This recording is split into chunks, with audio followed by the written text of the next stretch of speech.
Hello and welcome to Heads Down. My name's Christopher Tubbs. Today I have an interview with Mr. Steve Kotey. Stevie Kotey is one of the members of the world famous production outfit Chicken Lips. He's the owner of Beyonc Records and of course the main man behind the Kotey Extra Band. We talk about his origins, having a label in today's climate, and how he got started in the music business, amongst other things. Anyway, hope you enjoy it. You're on Heads Down.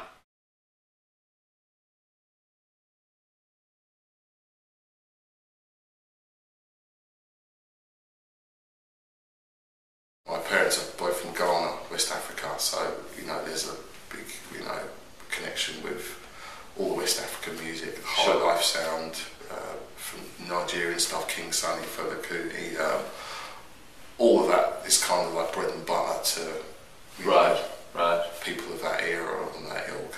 It's just normal kind of music.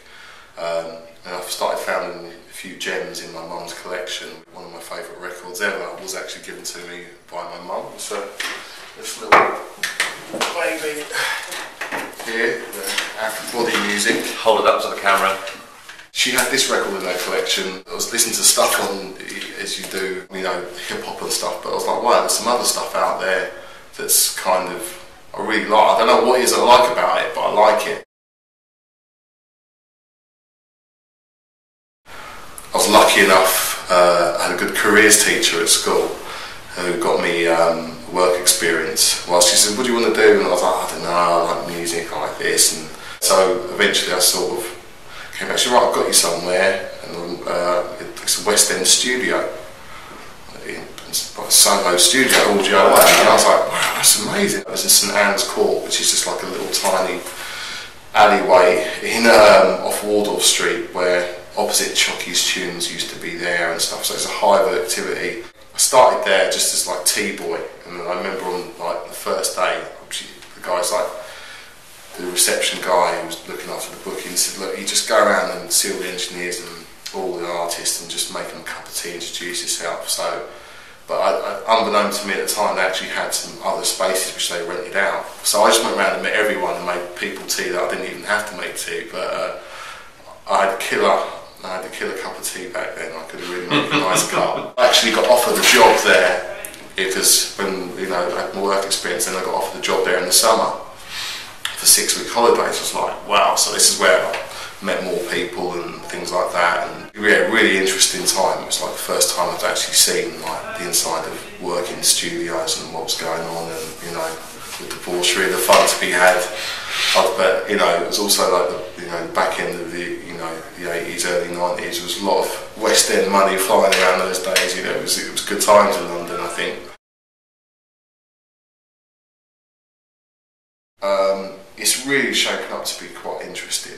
Is it quite difficult to get together? Because I know Andy Meacham lives outside London. In Stafford. Andy and Dean both live in Stafford. Everyone's kind of busy doing their bits and pieces, making their daily bread, as it were, and but we do enough. We can see it's not that far. I jump up in the car and drive up to Stafford. We all kind of single-mindedly know what we need to do. We've got our sort of roles in the team, as it were, and it's sort of like, boom, you do that, you do that, you do that, and it comes together. I think what's kind of cool about the Chicken Lip stuff or Andy and Dean stuff, general, I think it's a lot of people have kind of tried to copy it in certain ways. Not everyone's got that collection of synths, not everyone's got that collection of how to work them, how to make them hot. And because Andy's, a big synth collector. Yeah. He's got, most of the things I've dreamed about having when it comes to synths, yeah. And he knows how to rock them as well. When can we expect the Chicken Lips album? This year, definitely. I think we're going to push in hard for it. I listened to sort of a take of it the other day and it was sounding really good. I think the concept of the album is malfunction when computers or when synths go mad, when they don't work properly. They start making interesting sounds and hooking up with some other interesting sounds. It's all sounding, I think when people want to say malfunction, they'll know what I mean when they hear it. It's like, yeah, there's lots of glitchy kind of electronic stuff there, but with just a real nice sort of touch with Andy's synth playing, drums and some live bass. It's a real treat. I'm really looking forward to sort of getting it out there.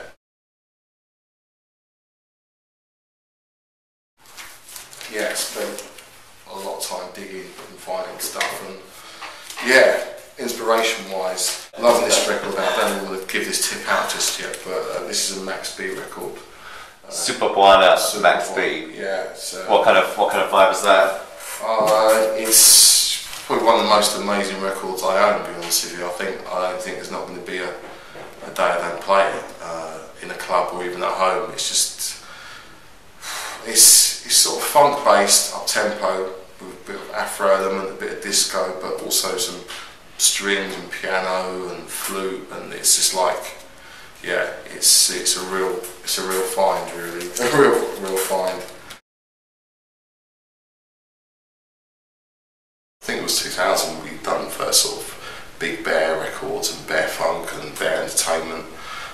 Really started, but Bear Funk really started from 2003, 2004. It was just a bit of fun, really, just in terms of having a little home to put some stuff out on. The approach to running the label wasn't more out of like trying to have success from, you know, it's more creating stuff and a scene of music. There'll be an unknown dude from Japan. If it's good, it comes out. I'm up at the Bear Funk office right now, and I'm just going to walk you in, show you where all the magic happens, make the introductions so you know who works up here and actually what the day-to-day workings are of a independent record label. Let's check it out. Hugh, how are you doing? Not too bad, how you doing? And Hugh, what do you do? I'm a label assistant. I'm just the monkey who gets given everything to do. Okay, and what does that mean? Sort of promo, sending out promos to DJs and sending out orders to customers. And Eugene? Hello, how you doing? Hello, good. What do you get up to? I'm basically the label manager here and make sure everything gets out on time, to be perfectly honest. It's not just Bear Funk, the Turk office is here, the Space Back catalogue, we look after that. It's labels like, what other labels that we run here? Nang, Airtight, Underwater. Lip Service now, Underwater. They even sort of put huge tunes or music from like Hybrid, for instance.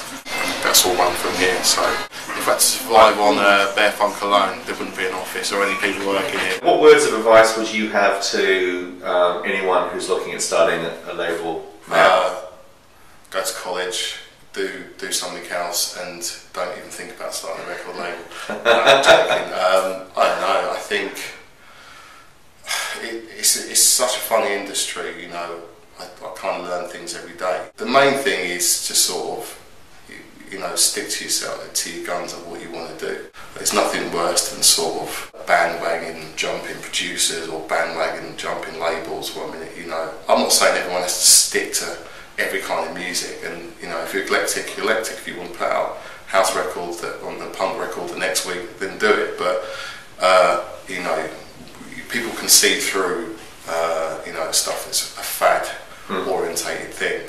So my first sort of advice would probably be to sort of like, you know what you want to do, and it might not work out 3 or 4 goes. The 5th one might, or the 1st one might, but just have a bit of balls about what you're doing. Thank you very much. No worries, Much Dave. appreciated. No worries, man.